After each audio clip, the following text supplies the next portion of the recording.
The cold of the marble floor seeped through the thin soles of Imani's worn sneakers, a constant reminder of where she was. A ghost. A shadow paid to erase smudges from glass and dust from surfaces that cost more than she would make in a decade. In the pre-dawn stillness of the supply closet, the only light came from the cracked screen of her cheap phone. She pressed play for the 10th time, her thumb trembling. Her own shaky breathing was the first sound, then the gentle chirping of last night's crickets on the back patio. Then, the voice of the lady of the house, Mina. Smooth as honey, sharp as broken glass. The replacement will be at the gate at 7 sharp. He knows the route. He knows what to do at the tunnel. A man's voice, lower and rougher, replied. And you're certain he won't hesitate? He's being paid enough to forget hesitation exists, Mina had answered. A pause, then the soft clink of a glass. By the time anyone realizes Jihan isn't at his meeting, the car will be a memory at the bottom of the Han River. And so will he. Imani's heart hammered against her ribs, a frantic bird trapped in a cage. She had been taking out the last of the dinner party trash, her movements silent and practiced, designed to make her invisible. She had frozen behind a large potted ficus, the plastic bag crinkling in her fist, as Mina met the man in the shadows of the sprawling patio. She had meant to eavesdrop, but once the words were spoken, they were branded into her mind. In a moment of pure, unthinking panic, she had fumbled for her phone, her finger finding the record button she so rarely used. It was a stupid, desperate impulse. The recording was muffled, full of static, but the words were there.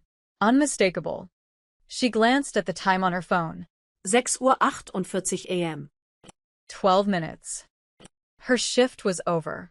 She should be walking out the service gate, heading for the bus stop, putting this opulent, dangerous world behind her for another day. She should forget what she heard. People like her did not get involved in the affairs of people like them. Getting involved was how you ended up a headline, or worse, not even that. Just a missing person no one had the resources to look for. But the image of the car, a sleek black sedan, sinking into murky water wouldn't leave her. And the man, Kwon Ji-han, she barely ever saw him. He was a phantom in his own home, a presence felt more than seen. He moved through the mansion like a storm cloud, all silent pressure and the threat of lightning. The staff spoke of him in whispers, their eyes darting to the corners of rooms as if he might materialize from the shadows. They said he was the most powerful man in Seoul's underworld, that his empire was built on loyalty and cemented with blood. She had only seen him up close once, a week ago. She had been polishing the floor-to-ceiling windows in the grand foyer when he descended the floating staircase. He wasn't loud or ostentatious. He was the opposite. He was absolute stillness. He wore a charcoal suit that looked like it had been spun from shadow and steel, tailored so precisely it seemed a part of him. A sliver of a white cuff, the glint of a platinum watch, and eyes that saw everything and revealed nothing. He hadn't even glanced at her, a piece of furniture in his landscape. But she had felt the weight of his presence, the sheer density of his power, and it had made the air in her lungs feel thin. To think of that man, so controlled and absolute, dying in a trap set by his own wife, it felt wrong. A perversion of the natural order of this place. He was the predator. He wasn't supposed to be the prey. 6:52 a.m. She couldn't do it. She couldn't just walk away. It wasn't in her. Her grandmother had always told her, right is right, even if it costs you. Imani had a feeling this was going to cost her everything. Pushing the closet door open, she slipped into the main corridor. The house was beginning to stir. Other staff moved with quiet efficiency, their faces blank masks of professionalism. Imani's own uniform, a simple gray dress, felt like a costume for a part she no longer knew how to play. Her heart was a drum against her ribs. She walked, not ran, towards the front of the mansion, forcing her feet to move at a measured pace. Panic was a luxury she couldn't afford. Panic would get her stopped. She reached the top of the grand staircase just as he appeared from the corridor leading to the master wing. It was him, Kwon Ji-han. Today he wore a navy blue suit, so dark it was almost black. It fit his broad shoulders perfectly, tapering to a narrow waist. His black hair was immaculately styled, and as he walked, he adjusted the cuff of his left sleeve, a simple, economical movement that revealed the face of an impossibly expensive watch. He moved like the room owed him space, the air parting before him. His face was a mask of cold indifference, his jawline sharp, his expression unreadable. He was heading for the front door. Down below, in the gleaming marble foyer, his head of security, a grim-faced man named Park, stood waiting. Beyond the towering oak doors, she could see the glint of the morning sun on the hood of a black sedan. A new driver stood by the open rear door, a man she had never seen before. 6:57 a.m. Time was gone. Imani didn't think. She acted. She descended the stairs, her soft-soled shoes making no sound. She was supposed to use the service stairs, to remain unseen. This was a violation of the highest order. She felt the eyes of the other staff on her, wide with shock and fear. She ignored them. Jihan was halfway across the foyer. His hand was reaching for the briefcase Park was holding out to him. "Stop." Imani's voice came out, louder and clearer than she expected. It cracked the reverent silence of the morning ritual. Everyone froze. A maid holding a vase of flowers stopped mid-step. Park's hand, holding the briefcase, froze in the air. Quan Jihan did not turn. For a long second, he remained perfectly still, his back to her. She could see the rigid line of his shoulders, the tension that coiled in his neck. He was a predator who had just heard a twig snap behind him. Slowly, deliberately, he turned. His eyes found her on the stairs. They were dark, so dark they seemed to pull the light from the room. There was no anger in them. No surprise. Just a flat, chilling assessment. He was looking at a problem that had just appeared, a variable he had not accounted for. "Don't move," she said, her voice shaking now that his full attention was on her. She took another step down, then another, until she was standing on the marble floor a dozen feet away from him. His guards tensed, their hands shifting inside their jackets. "Follow me." The silence that followed was absolute. It was heavy, weighted with the unspoken threat of violence. Park took a half step forward, his expression thunderous. "Girl, you have lost your mind. Get back to your duties before I—" "Park." Jihan's voice was low, quiet, but it cut through the air like a razor. Park fell silent instantly, his jaw tight. Jihan's gaze never left Imani's face. He was searching for something, a flicker of deceit, a hint of madness. She met his stare, her own terror a cold knot in her stomach, but she did not look away. She couldn't. This was it, the precipice. He took in her simple gray uniform, the cheap phone clutched in her white-knuckled hand, the terrified honesty in her wide brown eyes. He was a man who trafficked in lies. He heard them every day from his enemies, his allies, his own family. He knew their texture, their taste. This felt different. This felt raw. He gave a nearly imperceptible nod of his head, not to her, but to his men. Then he looked back at Imani. "Where?" he asked. The single word was a command. "Your office," she managed to say, her throat dry. Without another word, he turned and began walking towards the west wing, where his private study was located. He didn't look back to see if she was following. He knew she would. He had commanded it. Imani's legs felt like lead as she followed in his wake. The eyes of the entire household staff were on her, their expressions a mixture of horror and morbid curiosity. They were watching a dead woman walk. As she passed Park, he gave her a look of pure venom. She had disrupted the order. In this house, that was a sin punishable by swift, silent removal. She walked behind Jihan, her eyes fixed on the back of his perfectly tailored suit. He led her down a long hall lined with modern art, the paintings stark and brutalist. They arrived at a set of double doors made of dark wood. He pressed his thumb to a biometric scanner, and the lock clicked open with a soft, expensive sound. He pushed the doors open and stepped inside, holding one for her. The gesture was so unexpected, so jarringly polite, that she hesitated for a second before slipping past him. The office was less a room and more a declaration of power. One entire wall was a sheet of armored glass, offering a panoramic view of the sprawling city of Seoul below. The Han River was a silver ribbon in the distance. The furniture was minimalist and severe, a massive desk of polished obsidian, 2 black leather chairs, and nothing else. The room was cold, clean, and utterly devoid of personal touches. It was the den of a predator. Jihan walked to his desk but didn't sit. He stood behind it, his hands resting lightly on the cool, black surface. He was framed by the city skyline, a king surveying his domain. "You have interrupted my morning. You have broken every rule of this household. You have 60 seconds to explain why you should be allowed to continue breathing," he said. His tone was not cruel. It was factual, like a doctor delivering a terminal diagnosis. Imani's hands were slick with sweat. She fumbled with her phone, her fingers clumsy. She finally managed to navigate to the audio file. Her heart pounded in her ears. What if he didn't believe her? What if he thought this was some kind of trick? She held the phone out, her hand shaking so badly she was afraid she would drop it. "Last night," she said, her voice a whisper, "on the patio. Your wife." She didn't need to finish.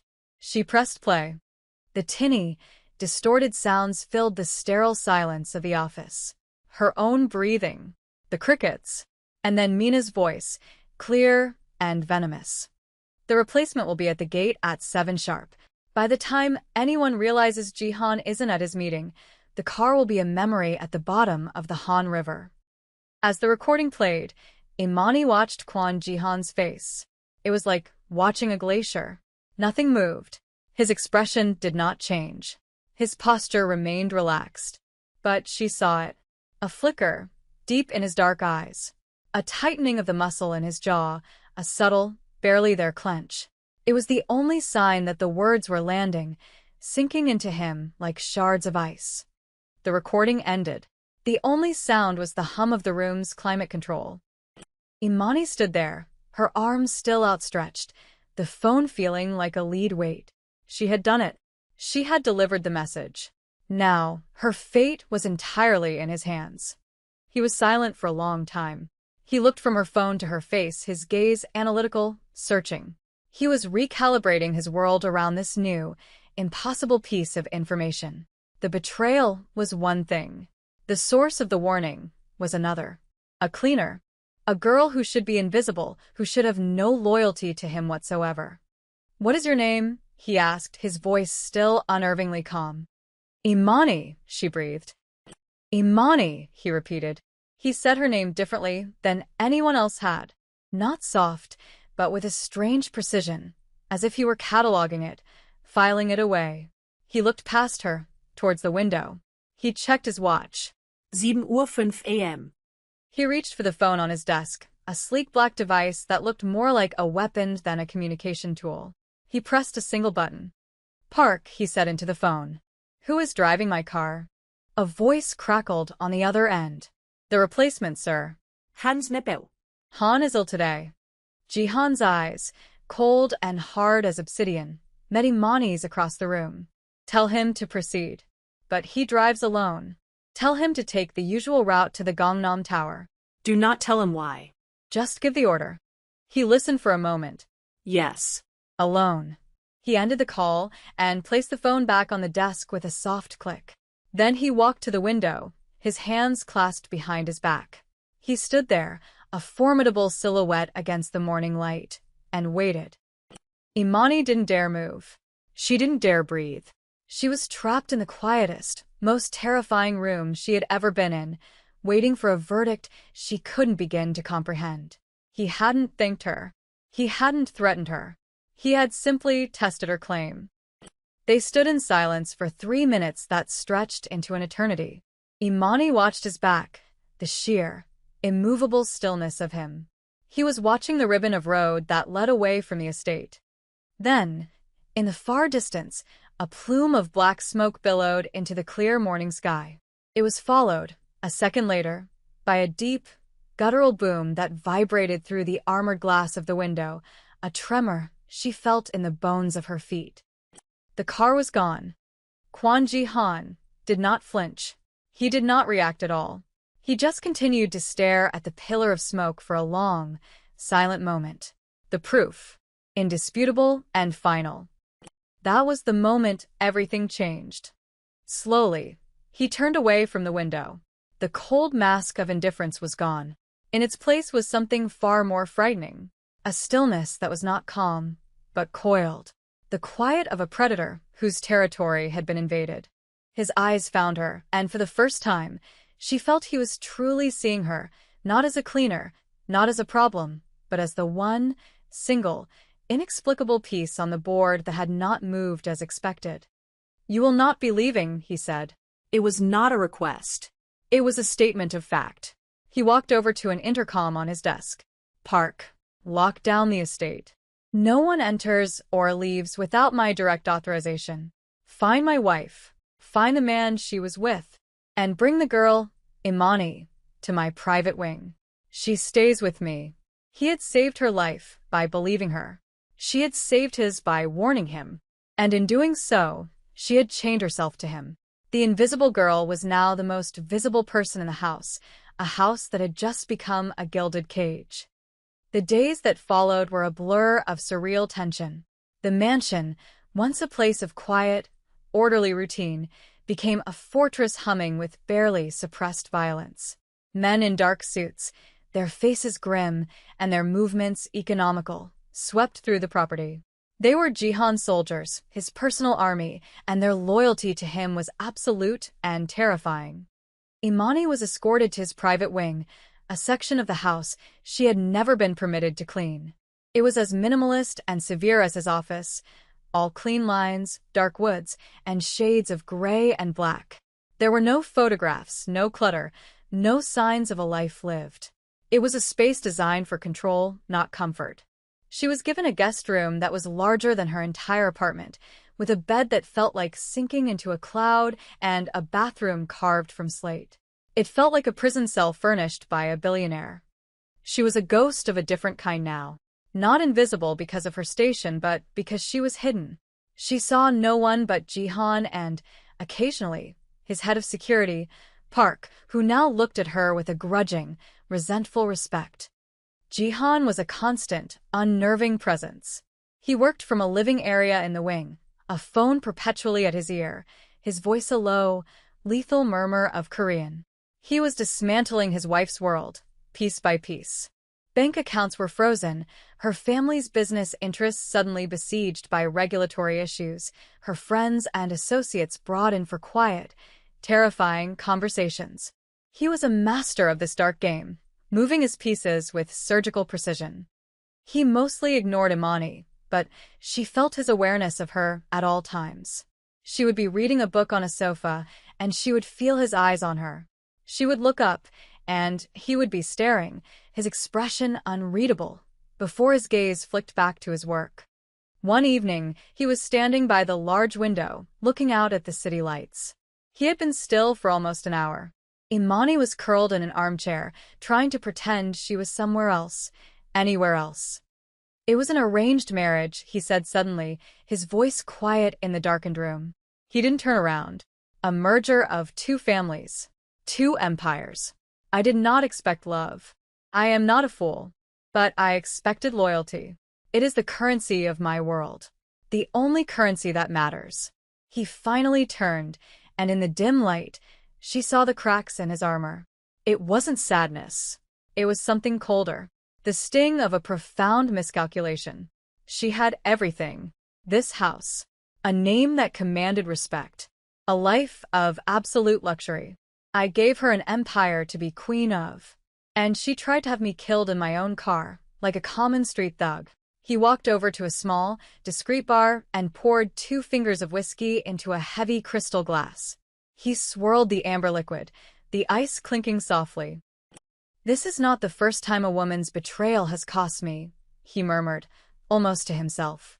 "But it will be the last." There it was. The wound he carried.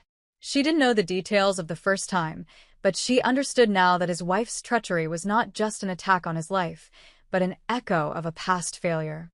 a failure to protect someone, or to see the knife before it was plunged into his back.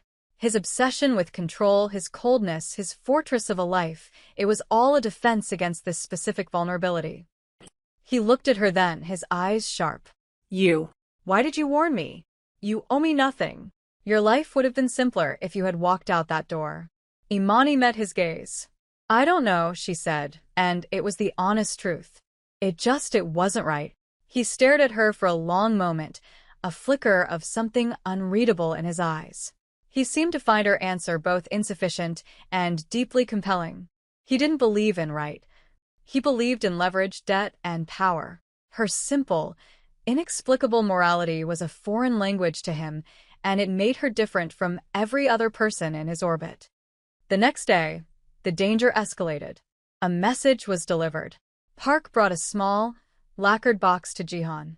Inside, nestled on a bed of black silk, was a single, dead canary. And beneath it, a photograph of Imani, a grainy shot of her leaving her apartment building a week ago. The temperature in the room dropped 10 degrees. They know, Jihan said, his voice a low growl. Mina's accomplice. He knows it was an inside leak. He thinks you are my agent. Imani's blood ran cold. The threat wasn't just in this house anymore. It had reached outside, touched her world, her real life. My family, she whispered, thinking of her mother and younger brother back in the States. They are safe, Jihan said immediately, with absolute certainty. My people have already secured them. They will not be touched. The casual way he said it, the global reach of his power, was staggering. He had protected her family before she even knew they were in danger. The gesture was not kind. It was practical. She was his asset now, and he protected his assets. But it still sent a strange, complicated feeling through her. Gratitude, tangled with fear. That night, the attack came. It was not subtle. A team of armed men breached the estate's perimeter. Alarms blared, shattering the night's silence. Jihan moved instantly. He grabbed Imani's arm, his grip like steel, and pulled her from the room. Stay with me, he commanded, his voice calm amidst the chaos. They were in a hallway when two of the intruders appeared at the far end, raising weapons. Jihan reacted before Imani could even process the threat. He shoved her hard against the wall, shielding her with his own body as the air exploded with the sound of gunfire. Plaster and wood splintered around them. She was pressed against the wall, her face against the cool silk of his shirt, her world reduced to the scent of his cologne, cedar and something clean like rain, and the solid, immovable wall of his body. His own men returned fire from the other end of the hall. The firefight was short, brutal, and ruthlessly efficient. When it was over, Jihan didn't move for a long second. His body was still pressed against hers, his breathing steady. He was checking the area, listening. Then he pulled back. His hands were on her shoulders, his eyes scanning her face, then her body, searching for injury. Are you hurt? He asked, his voice rough. She shook her head, unable to speak. Adrenaline sang in her veins. He had used his body as a shield for her. The intimacy of the act, born from pure violence, was more potent than any touch she had ever known. He saw the small cut on her cheek where a piece of shrapnel from the wall had grazed her. He cursed under his breath, a sharp, guttural sound. His thumb came up and gently, so gently, wiped away the single drop of blood. His touch was feather-light, almost involuntary. Their eyes locked. The chaos faded away. The sounds of his men securing the house became a distant buzz. In that moment, there was only the charged space between them, the scent of gunpowder, and the shocking, tender pressure of his thumb against her skin. He dropped his hand as if burned, his mask of control slamming back into place. They came for you, he said, his voice flat and cold again. This is my fault. It was the closest he would ever come to an apology. In the aftermath, they found one of the attackers alive. Jihan interrogated him personally in the mansion's basement. Imani was not allowed to be there, but she heard the man's screams, and they would haunt her dreams for a long time. From the interrogation, they learned the name of Mina's lover, Choi, A rival Lieutenant Jihan had long suspected of disloyalty, and they learned where they were likely hiding. An old, forgotten property that had once belonged to Mina's family. This was when Imani crossed a line. Jihan's men had the location, but they didn't know the layout. Imani, however, had spent a boring afternoon weeks ago looking through old architectural plans of the estate's associated properties she'd found in the library. It was a habit of hers, learning the shape of places. "I know the building," she said to Jihan as he planned the assault with Park. "There's a service entrance in the back, behind the old kitchens. It leads to a network of tunnels under the main house. You can get inside without being seen." Jihan and Park both turned to look at her. She was no longer just a witness. She was providing tactical intelligence. She was actively participating in his war. She saw the calculation in Jihan's eyes. He was reassessing her value once again. "Show me," he commanded, unrolling a blueprint. She pointed out the route, her finger tracing a path on the dusty paper. She was helping this lethal man hunt down his wife. The old Imani, the girl who just wanted to earn her paycheck and go home, would have been horrified. But the old Imani was gone, burned away in the fire of an exploding car and a hail of bullets. "You should be afraid of me," Jihan said to her late that night, as they stood in the quiet of his office before the planned raid. "I know," she replied, her voice steady. She looked at him, at the man who moved through violence like it was his native language, who had killed and would kill again. "But I'm not." He stepped closer, invading her space. He was so close she could feel the heat coming off his body. "You are the only person in this house who has not lied to me, Imani," he said, his voice a low, dangerous confession. "You are a complication I never anticipated, and a truth I can no longer afford to dismiss." He said her name again, that same way, like a claim, like a brand. He was the most dangerous man she had ever met, and in that moment, she understood that the greatest danger was not the threats outside, but the pull he had on her. She had told herself staying was survival. She was lying to herself. The raid was set for dawn. Jihan and a small elite team were going. He had forbidden her from coming, ordering her to stay in the panic room with 2 guards. But as she replayed the scratchy recording on her phone one last time, searching for anything else, she heard it. A faint, rhythmic sound in the background of Mina's voice. A clanging, metallic echo. It was the sound of the bell from the old chapel, a mile away from the property they were targeting. The wind must have been blowing from the west that night. The property they were going to was to the east of the chapel. Mina had been somewhere to the west. She ran. Bursting out of the panic room, she shoved past the shocked guards.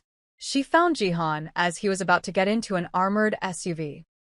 "You're wrong," she said, breathless, holding out her phone. "The location. You're wrong. Listen." She played the tiny snippet of sound. Jihan listened, his head tilted. He knew every inch of his territory, every sound. His eyes narrowed. "The old textile mill," he breathed. It was another of Mina's family's defunct properties, west of the chapel. Abandoned for years. He looked at her, his face grim.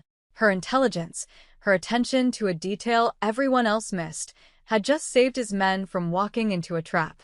He made a decision. "Get in the car," he said. The final confrontation was at the mill. It was a decaying brick behemoth, full of shadows and the ghosts of industry. Jihan's team moved with silent, deadly grace. He had left Imani in the vehicle with Park, but she saw it all on a monitor connected to their body cams. They found Mina and Choi in the main processing room. It was an ambush, but now, Jihan was the one with the element of surprise. Choi fought back, but he was outmatched. It was over quickly. Mina stood there, beautiful and defiant, as Jihan approached her. She tried to reason with him, then to threaten him. When that failed, she saw Imani on the monitor in Park's hands. "Her!" Mina shrieked, her voice echoing in the vast, empty room. "The little cleaner. You'd trust her over me? Your wife." In that moment, Imani acted. She had already sent the full, unedited recording to Park's phone. "Play it," she said into the comm link. Loud. Park patched it through the team's comms, and Jihan activated his external speaker. Mina's own voice filled the mill, cold and clear, plotting her husband's murder. The betrayal was laid bare, undeniable, echoing off the high ceilings. The sound stripped the last of Mina's composure away. She lunged for a weapon on a fallen guard, a desperate, final act. It gave Jihan the opening he needed. The resolution was swift, silent, and absolute. A cost was paid. Jihan's marriage was over, incinerated by betrayal. The illusion of his life was shattered, leaving only the cold, hard reality of his empire. Days later, the mansion was quiet again, but it was a different kind of quiet. A heavier silence. The staff had been vetted and replaced. The blood had been washed away. Imani stood in his office, looking out at the city lights. He stood near the window, his back to her. "It's done," he said. "Choi's organization has been absorbed. My wife is gone. You are no longer in danger," he paused. Your family is secure. A trust has been established for them that will ensure they want for nothing. You are free to go. A flight is booked for you, back home. It leaves in 2 hours. He was giving her a choice. An exit. A return to the life she had lost. She could picture it. Her small apartment. The bus ride to a normal job. A life where her biggest worry was paying rent on time. A life without the scent of cedar and steel, without the weight of a dark-eyed gaze, without the terrifying thrill of being the one person a king trusted. She walked across the silent room until she was standing just behind him, her reflection appearing next to his in the vast expanse of glass. They were two figures against a backdrop of a million glittering, dangerous lights. The cleaner and the king. "My old life is gone," she said, her voice quiet but firm. "You said it yourself. There's no going back to it." He didn't turn. He just watched her reflection in the window. "Staying here, it is not a safe life, Imani." "It's the only one I have left," she replied. It was not a declaration of love or a plea. It was a choice. A statement of fact. He finally turned to face her. His dark eyes searched hers, holding all the unspoken weight of what had passed between them. He reached out, not to touch her, but to gently push a stray curl from her face. His fingers barely brushed her skin, but a current passed between them, electric and undeniable. "Then stay," he said, his voice a low command that sounded more like a plea. She didn't answer. She didn't need to. She had already made her choice. She would not be his cleaner, not his prisoner. She would be his truth, the one complication he could not afford to lose, in the heart of his cold, glittering empire.